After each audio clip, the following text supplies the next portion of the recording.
See, I'm muted up. I'm gonna unmute all my dudes here. You know what? You're in for a special treat tonight, ladies and gentlemen. Today we're joined by the true voice of Midwest sports. I would say that I would rank in the top 100, but here's number one tonight. Chris Duerr joined Muddy River Sports in August of 2025 as a sports director, following a remarkable 30-year career leading sports coverage at KHQA TV. Chris, welcome back to the Coach Show. It's been a couple years, but man, we are freaking excited to have you on tonight. Well, I am honored to be here, Chuck. Thank you so much for the invitation, and always a pleasure with you guys. Oh, absolutely. And he's so modest, Derek, and Danon, but this guy doesn't understand, man. We used to, like after we would do like a coaching interview, we thought we were really cool. And then Chris, obviously made us look a lot better than we were. But I think I remember, Chris, I was wearing my Crocs, and you had come in to talk to the team, and the storm was coming, and I think I fell on my ass, and you kind of laughed at me. I would not do such a thing, Chuck. I mean, it was my bad for wearing Crocs to begin with, but man, when my feet went above my freaking ears, I knew I was in trouble, and then, lo and behold, that's just kind of where it hits. But I want to start out fun tonight, Chris. And this one's a good one here. What's the worst press box food you've ever eaten on the road? Well, all press box food is free, so I do not want to bite the hand that feeds me. Literally, it's all delicious. It's a great answer. It's like the perfect freaking answer there, right? Yes. So, but here's another one, right? Funniest coach quote you've ever heard, but never made print. Oh, there are so many that I probably would have been out of a job, and the FCC would have banned me from the airways with some of the things that I've heard over the years. Some of the nonsensical things that just, I had a coach who used to speak when he got really angry in Old English, and instead of saying, between, he would say betwixt. It's just some weird things you coaches do that you fall into when you lose your minds. Well, I'd like to say that I never lost my freaking mind, Chris, but other than me falling on my ass that day, but I've probably got plenty of video to prove otherwise. And for a small fee, I can make that disappear. Guys, be sure to follow, definitely follow Chris Duerr. Hey, tonight's podcast, video cast, however you want to swing it, is brought to you by Riverside Resale Shop. You're going to want to check that out downtown Fort Madison today. And, not that I'm trying to get away from Chris bribing me, Derek, but I'm going to let you ask the first question. All right. Awesome. Chris, always a pleasure to be around you. I love just getting to talk to you and everything that you do for our community and all the communities around us. So as Banks was introducing you, he talked about 30 years at KHQA, and now you're at Muddy River. What has kept you so passionate for all of these years? I think it's the young people, and I think you guys can attest to this, because being surrounded by young people at all times kind of helps keep you young. Now, there are things they say and do that I still don't understand that make me realize that I'm not 20 or 30 anymore with some of the slang and some of the things that happen these days. That's cap. Yeah. Yeah. Well, I've got a 6-year-old grandson who's doing this at 6'7" now, so I think we've lost it at this point. But again, I think when you feed off that energy, when you're around young people, it kind of helps keep you young, and it keeps your passion up. And I've long been a believer in the fact that so much of what has made me successful in every other arena in my life, whether it's my job or my marriage or as a father, were things that I learned on the football field. And, learned because life was hard, and learned because, life is going to roar up and punch you someday that you don't expect it right in the solar plexus.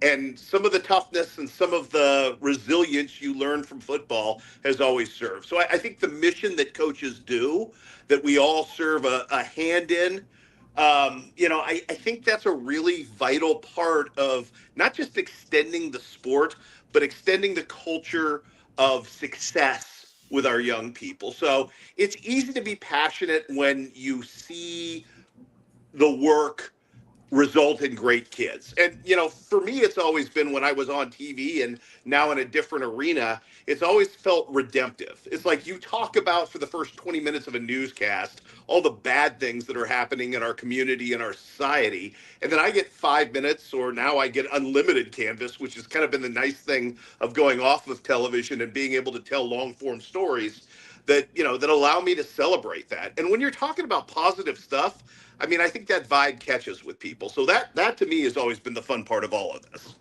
Now, Dee and Dana, and I'll let you ask a question in a minute. He did say solar plexus and not bag. I think I think Coach Doherty would have said bag. Yeah. But I'm not sure. All right, Dana. Okay, Chris. You've been in the sports media a long time. How has it changed from when you first started? Well, you mean other than riding dinosaurs to work at that particular time? Technology is just lights out different. I remember starting in this business, and I still carry what most people consider a larger than normal camera in the industry, just because I feel like if I used one of those little guys, it's like cheating. And if my shoulders aren't killing me at the end of the night or the end of the year, then I didn't really work.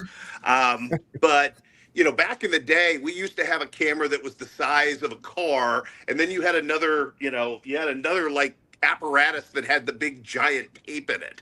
And it's no wonder I've had 2 shoulder surgeries after that.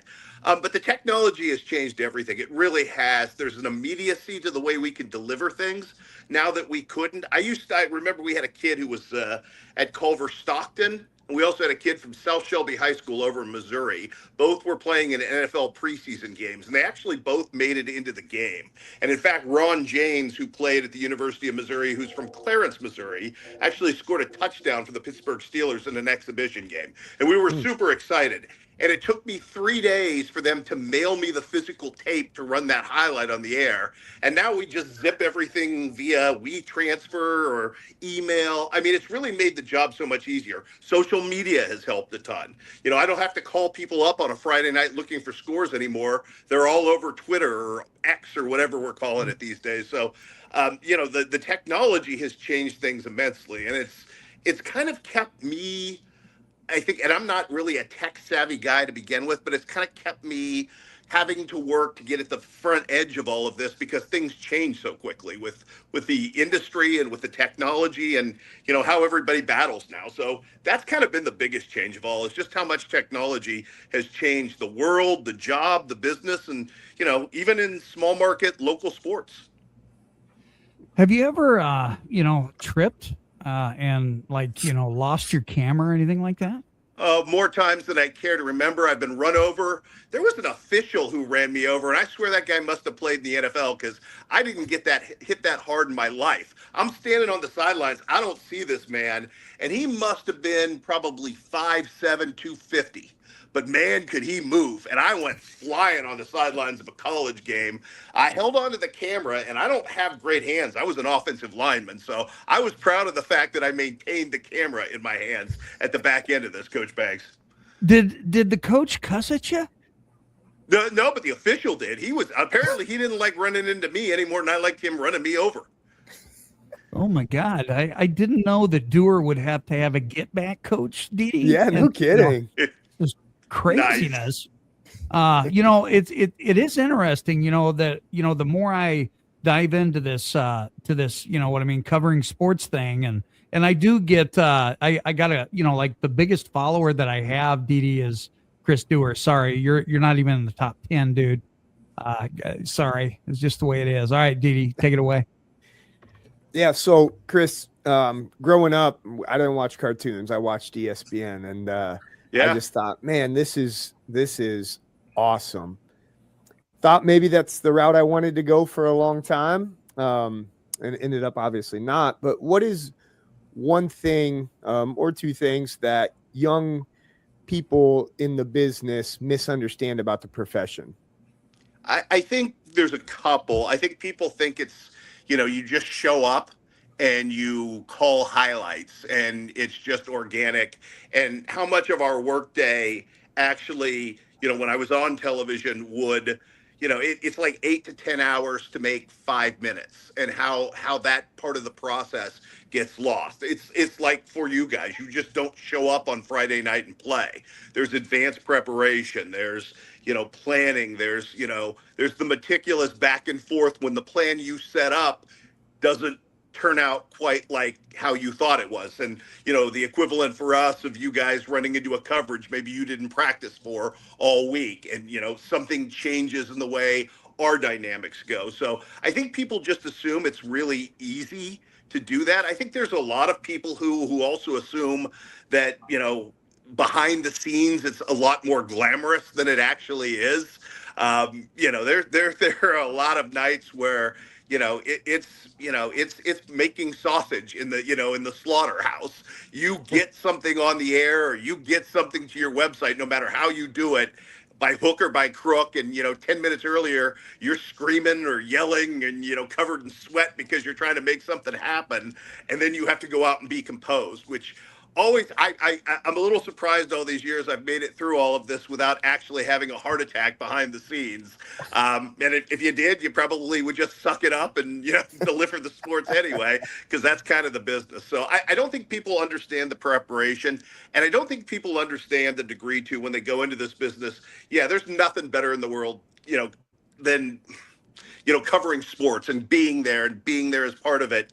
But there's also a lot of writing involved, and you have to love to write, because I'll tell you, Coach, that probably 80% of my day is sitting in front of a keyboard, kind of putting things together to set up the story so people understand them. So there's a lot of work that goes into the communication side of this industry. Diego Lozano just said Chris Duerr could cover water polo, and I tune in. He's just that good at his profession. Absolutely. I don't know. I beg to differ on that one. Couldn't you imagine? Chris, take it away with the water polo. I wouldn't know where to go with that. The first time I had to cover lacrosse, I was lost. I had no clue what was going on. It's like, what am I covering here? What do I call this? So I had to pull out the old lacrosse dictionary there, or thesaurus, or whatever it is that told me what I was watching. But I figured it out on the fly, because you kind of have to. It's kind of like soccer, offsides. You just yell offsides. That's all you do. All right, Dana, you got the next question, buddy. All right, Chris, you always give great sports stories. What makes a great sports story? I think my favorite sports stories, and these are ones that I've always looked for, involve some element of overcoming. I mean, the great bond with sports, like my mom's not the biggest sports fan in the world, but she loves the Disney sports movies where the underdog rises, where, you reveal something about somebody's character. And that's what we're looking for. I mean, at the end of the day, we're not selling sports as much as we're selling great kids and what it took to get where they're at. And, I think that connects with everybody. Everybody wants to feel something positive, I think, especially about their community, whether they'll cynically admit it or not. So I think there's an avenue there of trying to tell a story that goes beyond just the surface level. Anything that's interesting in your journey that is uncommon tends to play as a really good story. And you'd be surprised how great it is. Kids who don't think they're great communicators, or kids who don't really want to stand in front of the camera, or I don't want to do this, if you can get them talking, generally it's surprising how quickly they fall into the pattern and the beat of being able to tell their story, because nobody's more an expert on anything in this world than they are in themselves. So for me, the storytelling has always kind of come from the cues that I get when I start asking questions. And that's another thing, is Derek asked what's really important about this business, asking the right questions, which is in itself sort of an art form that you develop. What have I been doing this 30 years on TV, but a couple of years of college before that. I mean, you learn over the years what's a good question and what's a bad question. And the really weird thing is sometimes your dumbest questions evoke your best responses. So again, some of it's dumb luck, I guess, for lack of a better word, but a lot of it is fun, that back and forth and trying to discern what makes each individual story special. All right. So who gives the shortest interviews, and then who just won't shut up? Oh, the list of people who give short interviews is just off the charts. I generally speaking, our coaches across the board do a really good job with interviews. We don't really have anybody who ducks. Now, there are on occasion. I'm not going to mention any names, but I'll cut short the number of questions I have if I think we're getting a little rambly. Not that anybody involved here would ever do Chuck such Banks. a thing. Sorry, man. I wasn't mentioning any names. You don't have to apologize. Could have been talking about anybody. This is why on every interview, Danon, and I'm serious, man, he'd be like, "Come on, Banks, get to the point. Get to the point." All right. You are outing yourself here, good sir. I said nothing. You do that a lot, Banks. I know. And I ask a lot of weird questions. So, that was always the fun part. I never really knew where the journey was going. Absolutely. All right, we Didi. still don't. Hey, God. See this guy right here? He'll bite me if I touch him. Pet him. Come on. No, Sure not hey, yet. Chris, I was thinking today, actually, I was thinking about this podcast that we were having today. We were driving back from St. Louis. I'm not a guy that has to drive a lot. And I was thinking, man, Chris Duerr has put in miles and miles of windshield time, which brought up this question kind of off the wall. Okay. Podcast guy, music guy. How do you get through all those miles? So I listen to a ton of music, and Apple Music has kind of changed the dynamic where you can listen to anything at any time, pay one fee and do that. But there's a surprising amount of time, Derek, that I spend in the car talking to myself about like what's going to be in Duerrisms.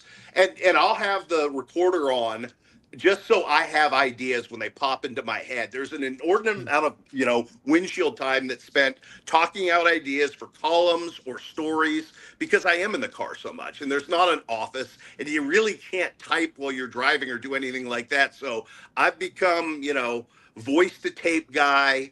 So I know exactly what it is that I want to write. And I found over the years, it's kind of cut down the number of hours I've had to spend. The column, the Duerrisms column that we write during football, that's its own labor of love. It usually takes a couple of days to come together.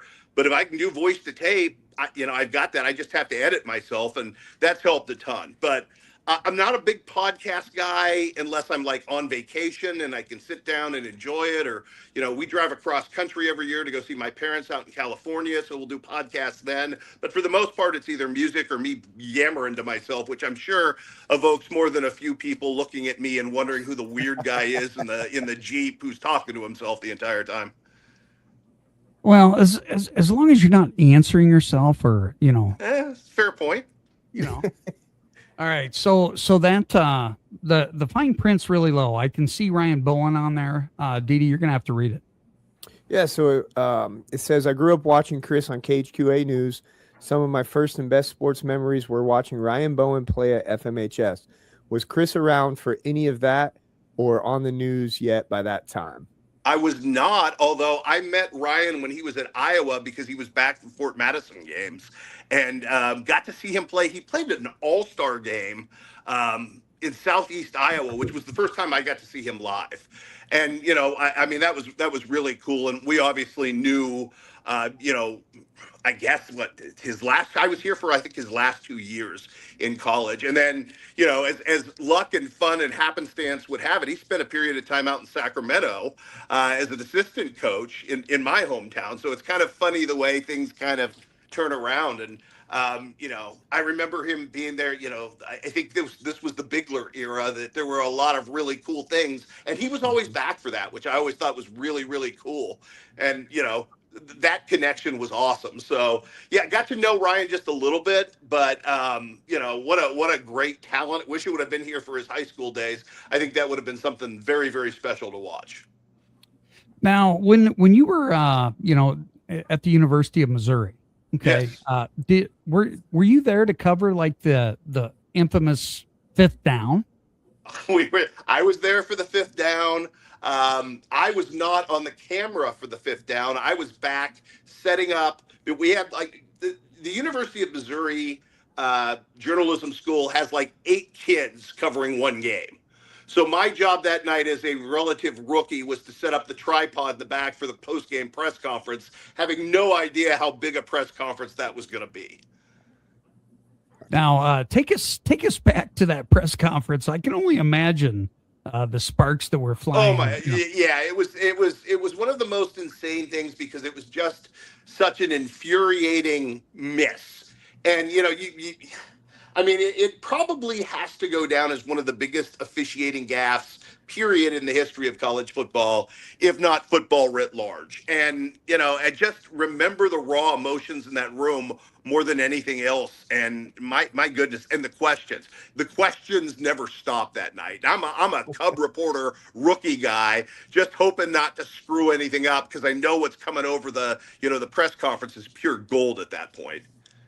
Now, how much did you have to like mute? Like beep, beep, beep. No, I mean, those environments are really quite professional, especially back in the day. It seemed like there was a little bit more decorum about it at that point, but it was clearly one of the most impassioned press conferences I've ever been to. And again, I was young enough in my career that it was incredibly eye-opening.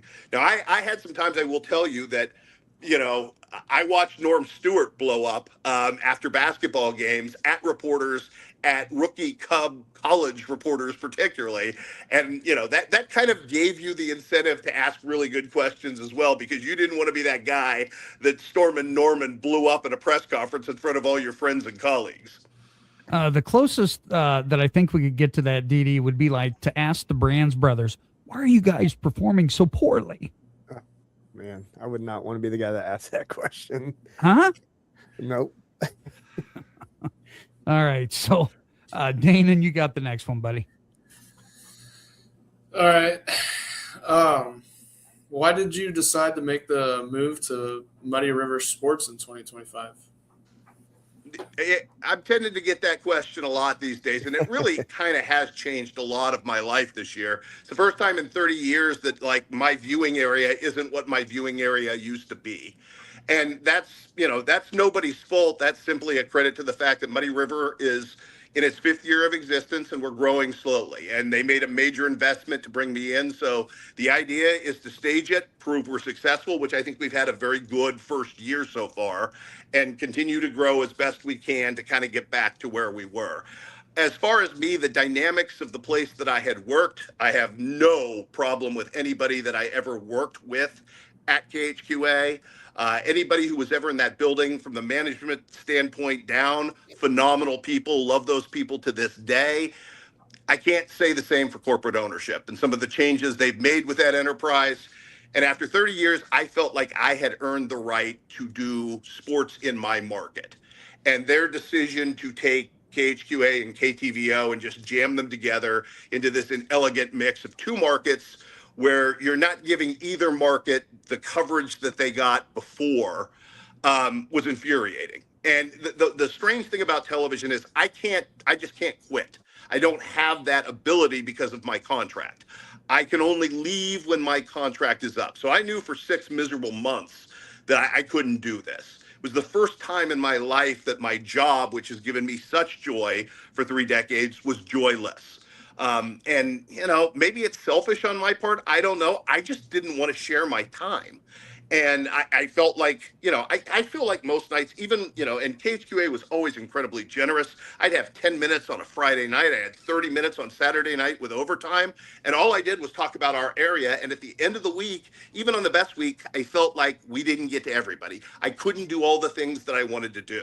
And then when that time got cut in half, it was just like, I got to find something different. I got to throw my hands up and do something different. And I'm really fortunate that I get a chance to work with Matt Schuckman, who's been my friend for years. And for my money, the best sports writer on the planet. I don't think there's anybody who writes quite as well as Schuck does.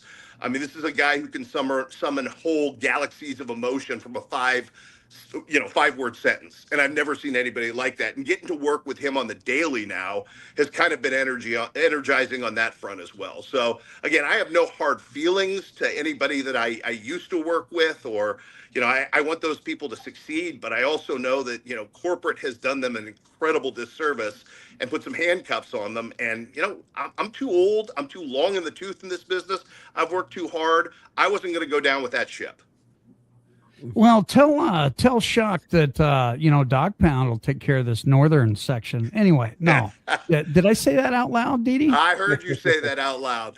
It's been really weird, and it's just like I said, there are things that I miss so much that I haven't gotten to yet, and it's not like my market has completely shrunk. I'm 8 schools short of what I used to cover, but those are 8 schools I love. So, it's a concession, but it's a small concession for the now, hoping to build a better future. But I do gotta throw out there. I remember seeing you and like all of our local media, confidants. We were up at Fort Madison when Keokuk played them. I think that was Guzman's 50-pointer, and I was and I just looked around because I was calling the game, with Dog Pound. I just kind of looked around and I was like, man, this is freaking awesome to be able to rub elbows with all these dudes. Yeah, it's a really collegial environment with what we do, but I don't think that's different for most of you. I think generally speaking, yeah, there are probably some coaching staff that you don't get along with as well as others, but for the most part, you go to Glacier, you hang out with these guys, and you go to these clinics like the one Brad Dixon throws down here, and people are fun away from the business when you're not competing with each other. And that, to some degree, I think, I have a lot of mutual respect for the people that we work with, and, the chance that I get to rub elbows with some of these people. And, I think sometimes we take for granted in this market how good the sports journalism is with people who have been here, because we're kind of spoiled. I grew up in Sacramento. We never got coverage like the high school kids get at this level and this intensity. And it's not one enterprise. It comes from everywhere. So I think everybody feels the call of that.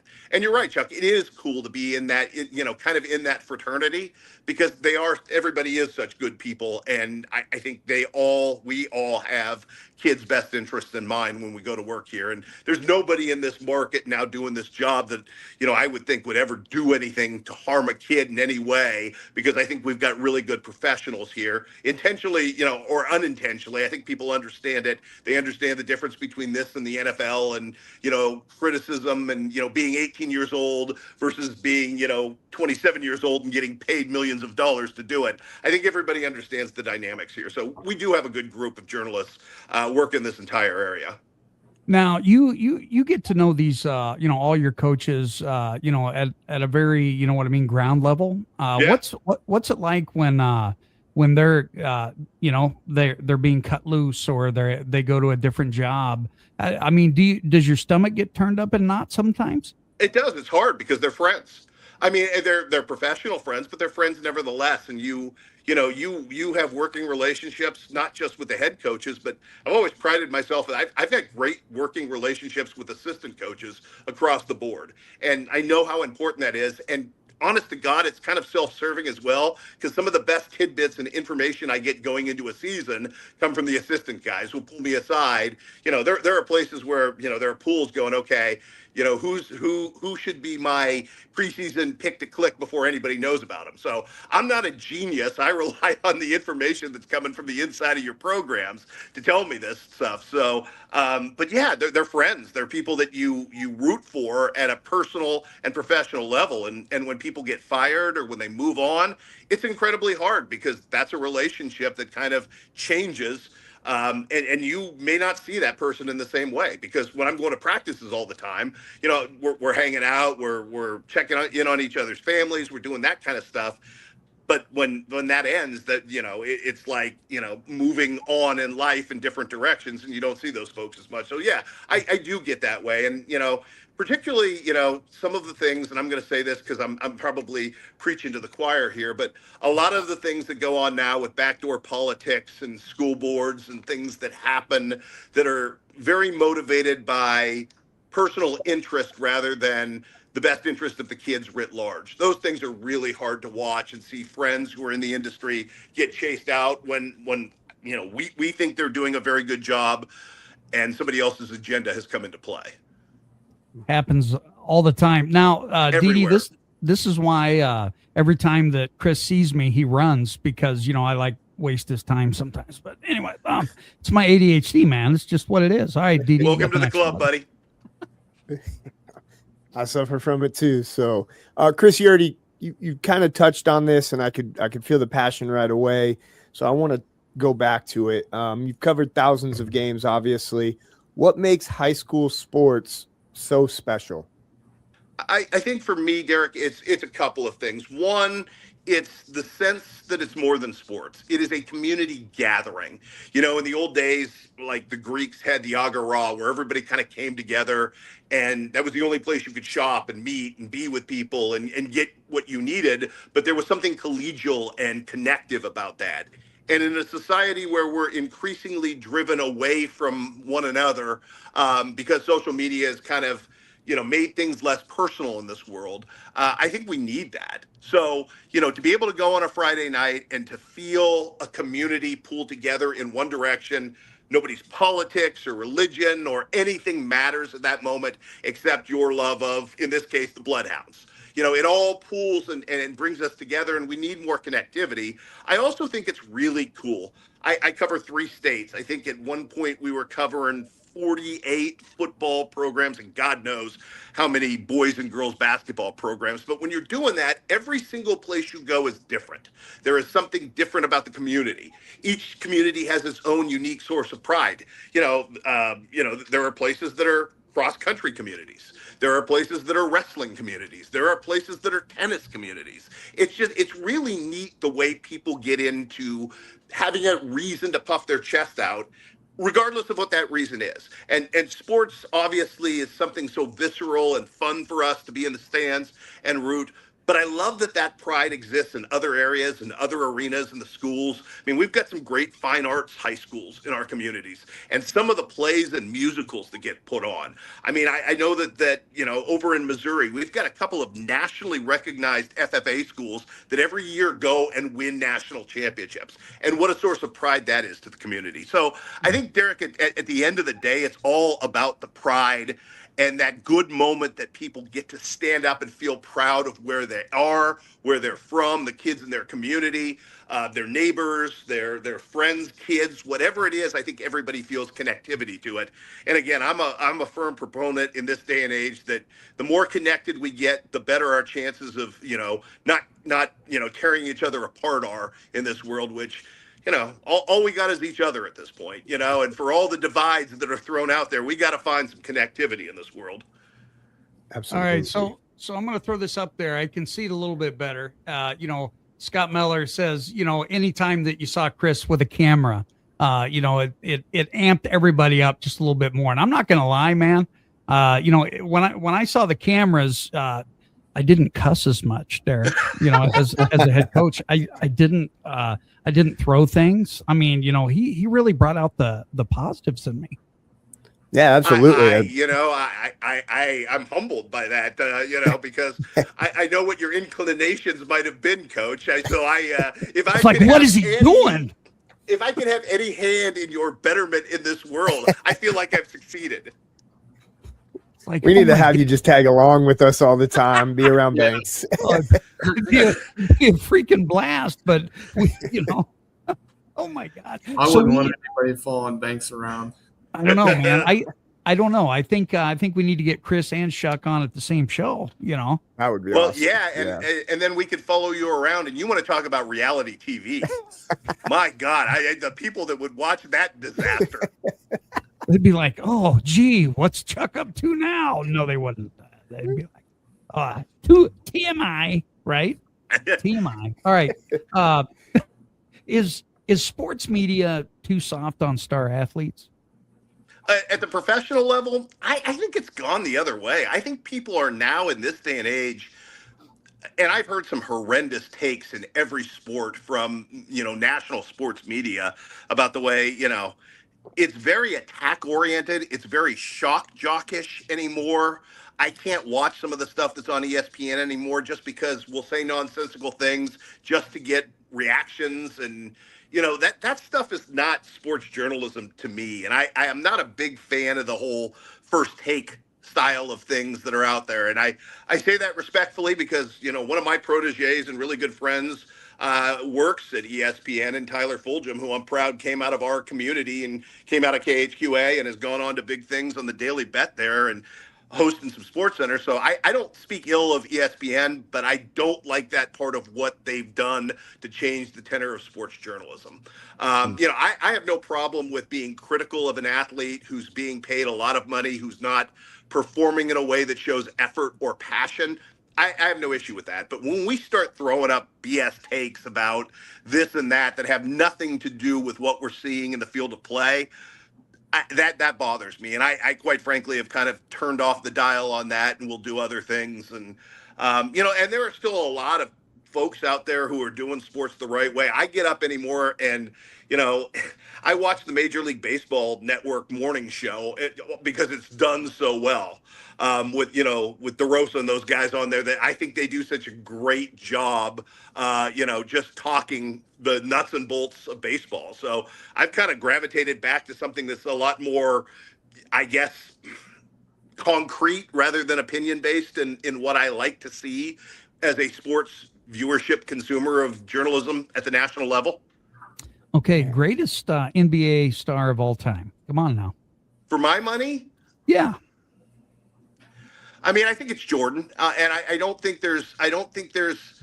I mean, I'm not one of these people that needs to tear down LeBron. I'm not one of these people who would tear down Kareem. If you said Kareem Abdul-Jabbar was the greatest, basketball player of all time, I think there's an argument for Bird. I think there's an argument for, if you want to go back far enough, I think there's an argument for Oscar Robertson. So, I think everything is contingent on the time and era and when you play. And when we talk about best all time, there are so many variables now and differences that it just kind of seems like a nonsensical argument. So, I mean, we know greatness, right? That's the beauty of living in a time and being proud of the time that you were from. I listened to stories of my grandfather talking about Roberto Clemente and how he was the greatest baseball talent he'd ever seen in his life. And I have no point of access other than, knowing what a great human being Roberto Clemente was and doing all the reading afterwards. But I mean, I think it's all temporal, guys. I think it's all based on the era you're in, and you're always going to defend what you see. And we're all kind of in our lives prisoners of the moment. So I was there for the best of Jordan. I've watched LeBron do great things. I've watched, countless guys in my era do great things in the NBA. Unfortunately, none of them played for the Sacramento Kings, and so I continue to suffer. What am I, 55 years old now since they moved to town in 1985. It's kind of like being a Cubs fan, without the World Series championship, kind of like just, self-torment at this point. But I'm Opus Dei, baby. I wear my pain on my sleeve. All right, Didi. That's awesome. So you've been around some phenomenal coaches, phenomenal programs. In your opinion, what is it that the championship programs do that the average ones don't? First and foremost, consistency. I think the longer you can keep a staff together is critical. And I think we see a lot of challenges with that in this day and age, because a lot of these staffs that have been really good and were young guys coming up together, when you have wives and kids and other interests enter the equation, it's a lot harder to keep that staff continuity. And the best staffs I've ever seen, those staffs operate on a daily basis almost organically. You don't have to know what your defensive backs coach or your special teams coach is doing, because they know the mission. So I think that's one of it. I also think in this day and age, the best coaching staffs go the extra mile with kids to make it as fun for kids as they humanly can, because every generation is different. I think this generation of kids is constructed differently. And you'll hear a lot of old school people go, oh, these kids today aren't this, aren't that. They were just raised differently. And you've got to find a way to connect differently. I mean, if you're not evolving at the beginning and the front end of this as a coach, then you're the problem. It's not the kids. It's you've got to find a way to connect with people, because at the end of the day, any kind of business you do is human relations based. And for coaches, it's finding a way to get them invigorated about the work. One of the things I love is when I see kids who are quote unquote, not interested in the weight room, discover a passion for that because they discover through self-discovery led by coaches, their human potential and how they are directly involved and responsible for how great they can become as an athlete based on the work they put in. What is more elemental and organic than that? And that is extended for every generation that's ever touched, a dumbbell or a barbell. It's like if you figure this out and you can get kids passionate about self-improvement, man, you're doing a great job as a coach. And in this day and age, I think we still have people that do that. But again, I think it's the extra mile and it's the consistency of having great staffs, because you can't do everything as a head coach. That's that's the thing that I constantly marvel at is I don't think our assistant coaches in this area get enough credit for how good they are at what they do. And there are probably, if somebody asked me tomorrow to recommend hey, we're looking for a head football coach, I could probably name 24 assistant coaches right off the top of my head that would be perfect for that next job. Although a lot of them would probably never leave because they like the situation they're in. They like the coaches they work with. Those relationships, as you well know, DD, that's different because that's your family now. And you've got a lot of guys that have been with you from the jump in this. So, it's hard to leave those relationships. So I think those are the two main things that make coaching staffs that are successful. It's a passion and finding ways to invigorate kids, and it's having great people around you. Got to take this moment. You're watching the Coach Show, presented and brought to you by Riverside Resale. If you'd like to be a guest, you can email me, coachingcultureandathletics@gmail.com. That's coachingcultureandathletics@gmail.com. Another thing, listeners, just so you know, you got to listen to this man here in the bottom left-hand screen because he doesn't skip leg day. Not anymore. I was the human embodiment of skipping leg day for a long time just because I have these skinny, girlish legs that I can't get to grow. And it infuriates me. But my New Year's resolution was because actually, I've reached that certain age where, ailments start to happen. And I did the research. And if you have a strong core, if you have a strong lower body, if you ever do have a back surgery or a replacement surgery, you recover exponentially quicker than anybody else.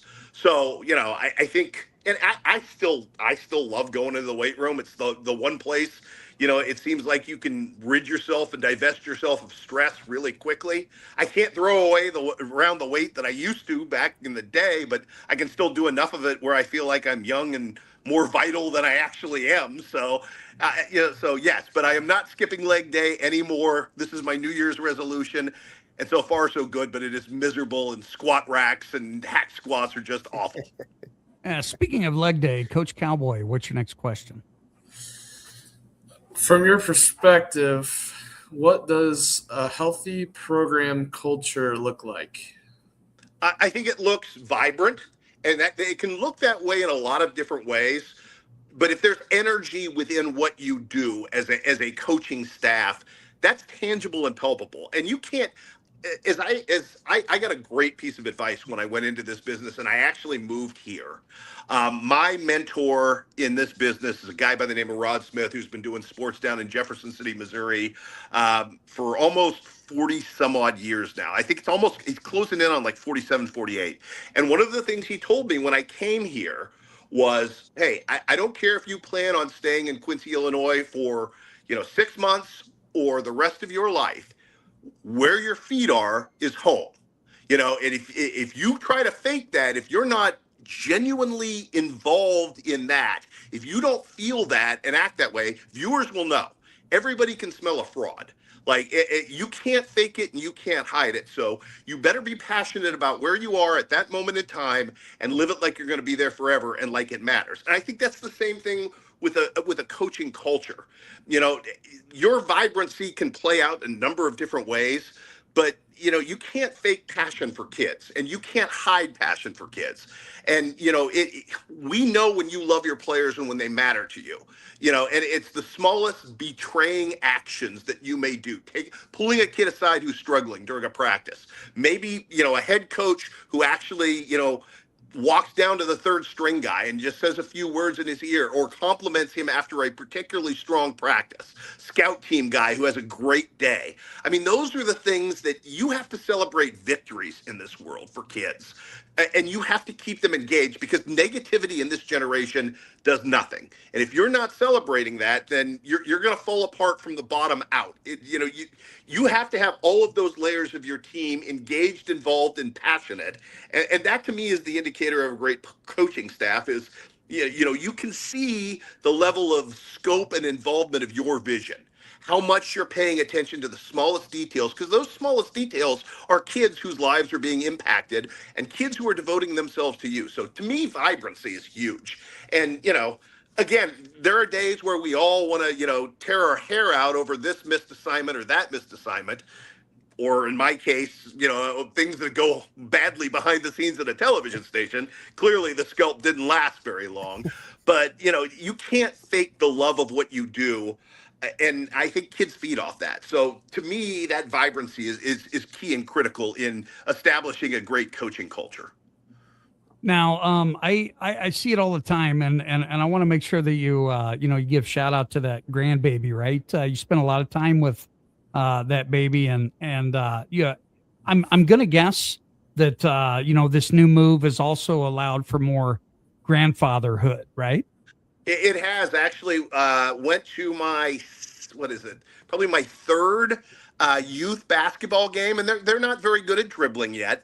But my grandson was the player of the week. He had 2 buckets and was bouncing around on his toes the entire time. So we took Banksy out yesterday after I got done with all my duties for a big Italian dinner. He likes pasta red sauce. So we celebrated his big basket. And he's got his mom and dad's size, so he's probably going to be 5'10" at best when it's all said and done. So basketball is probably not the long range career goal. But yeah, I mean, as much as I loved being a father, and it's great work, and it's the most rewarding job you'll ever have. Being a grandfather is like eating dessert first. It really is. It's like, you get to do all the fun stuff, and then when they start getting a little bit, on edge or whatever, you send them home to mom and dad, and it's perfect. And I have 2 now, so we have a 1-year-old granddaughter who was wandering around the house today telling me and Nana, no, Pop, no, and waving her finger at us. So she's a very willful child who reminds me a lot of her mother. And in that, there's going to be some justice for all the times I had doors slammed in my face. And you don't understand me, Dad. I think the karma of it all is coming back around as well. Well, we don't have Jolt anymore to send him home with, but I'm sure we can find something, right? Yeah, red dye number 5 or whatever it is, and all the sugars. That's the ultimate grandparents' revenge. Spoil them, send them home full of sugar, and you get a little measure of revenge for all the years you had to deal with that as a parent. Oh, that's awesome. All right, so you, Dee Dee and Cowboy, you got to think of the most important question that you ever wanted to ask Chris Duerr. Putting you in the hot spot. Okay. Go ahead, Cowboy. He's thinking.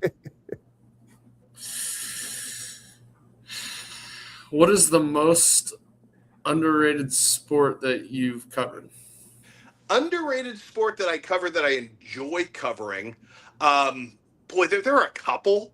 I covered collegiate gymnastics back when I was at the University of Missouri. And people don't understand how much fun that is to watch as a spectator sport.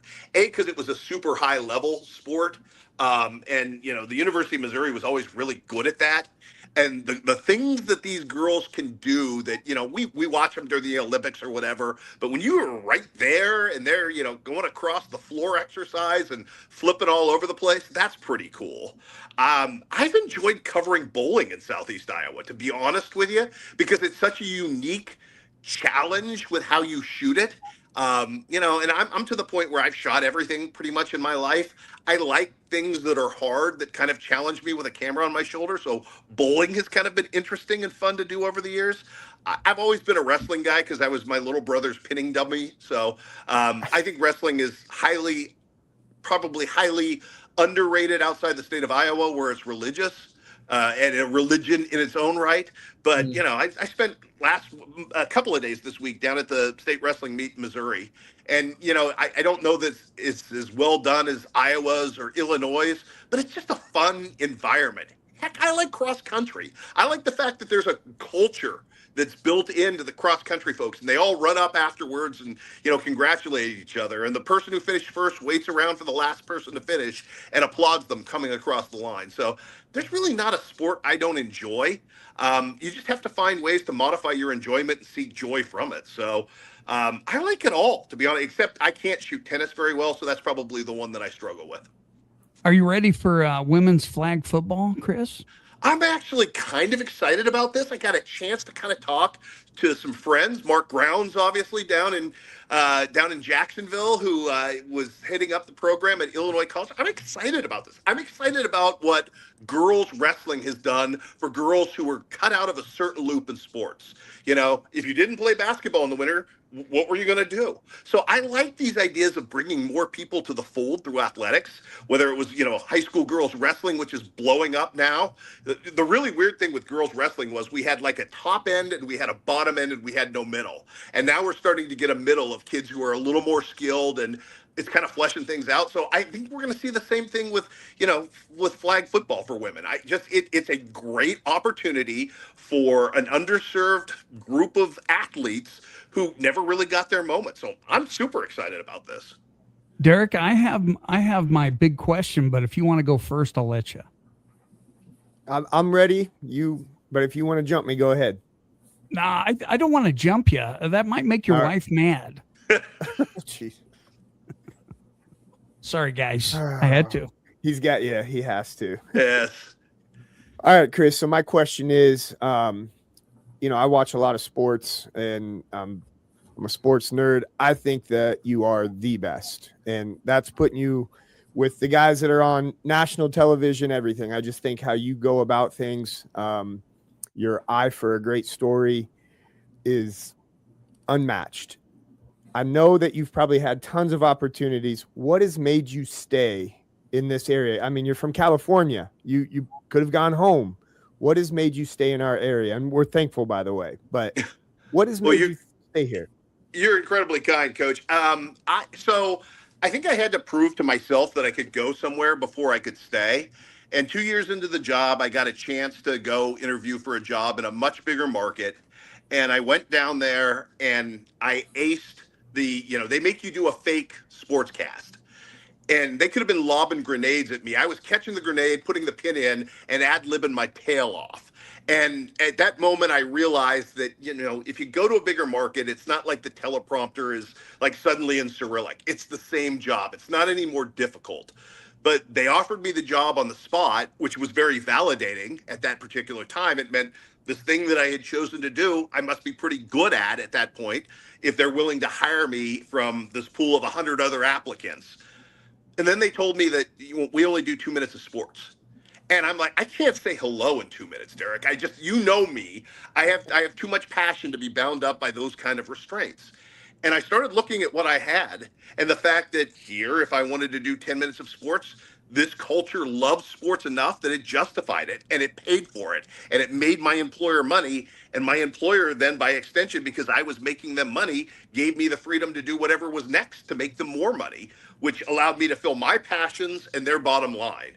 So this sports culture is hands down as good as any I've ever been around. People care. It's water cooler talk. High school sports is water cooler talk at businesses around the tri-states. People genuinely care. People care because I think they love where they're from. And in this tiny little corner of the world that wasn't originally my home, that I've now lived in longer than I've lived anywhere else in my life, it became my home because I'm around like-minded people who love sports and who love kids and who have a passion for where they're from and are proud of it. And to be honest with you, every time I go back to California, I think somebody's going to run me over in the parking lot of Costco. People here are so friendly and so great. And it's not Pollyanna-ish. It's the truth. You have great neighbors, and that makes it really hard to want to leave a place that people love what you do, appreciate what you do, appreciate what kids are out doing. I mean, this is kind of my heaven, for lack of a better word. That's great. All right. So, what's one moment you witnessed in sports that fans never saw, but it told you everything you needed to know about that person? Wow. Man, I've seen good and bad behind the scenes. I mean, you just have, and some of the things you can say and some of the things you can't. I mean, it's all the human condition, baby. I mean, that's what it is. It's just, sports is just a stage where the human condition plays out. But I've had some experiences along the way that are things that I wouldn't trade. And, I was at Colgate University in New York covering Western Illinois football in the national quarterfinals. I believe it was 2001 or 2002, in the biggest snowstorm, the snowstorm of the decade, maybe the century it was, where we were the last plane to fly into Syracuse, New York from Macomb, Illinois, and went and watched the most perfectly played football game in 14 inches of snow from the beginning to the end of that game. And it was a well-played football game. And there were like 7 people in the stands. And I'm sitting here with a camera on my shoulder in full snow regalia, having the time of my life. And in that moment, I went, man, is there any other job in the world you would trade for this? Standing outside, freezing your tail off, watching a football game that was played extremely well given the conditions, and enjoying this where other people would think you are nuts and crazy and certifiable. That's when you know you found your passion in this life. When something that nobody else would want to do was your favorite day of the year, that means you're in the right spot. My most favorite day of the year was not falling because I was wearing Crocs, and he chuckled. Anyway, dude, I could have told you about the Crocs if you would have asked me from the get start on that. I know. Hey, still rocking them. I know. Do you have any special shout outs other than those grandbabies? No, I first of all, appreciation to all of you guys for bringing me on. Always a pleasure to talk with you, because I know we all share an awful lot in common about what matters to us in this world. So that I'm appreciative of. To my friends in Southeast Iowa, I miss you. I'll be back soon. I swear to you. We're gonna make this happen over the course of this next couple of years. And again, I think we've made some inroads. I'm super excited about that. And every time I show up at Fort Madison, I get, when are you coming back up here? Why did you go away? So it's good to be loved. I think absence makes the heart grow fonder a little bit. My favorite ticket taker gives me a hug every time I come up to a Fort Madison event and tells me how much she misses me. So that's part of what makes me want to get back. It's nice to have people who love you, for doing a job that you would do for nothing, and is the easiest gig on the planet. So, but yeah, I mean, just a shout out to everybody who supported this journey along the way, supporting the new journey, which I know is a lot to ask of people. 55 years old is old in life to make this major of a change, but I'm pretty proud of the way it's gone, and I feel like my happiness is back. So, and if if I don't say this, I'm in big trouble. Shout out to my beautiful wife Angie, who, without her, there is no center. I'm a drift. So I'm pretty blessed and lucky in all facets of this life.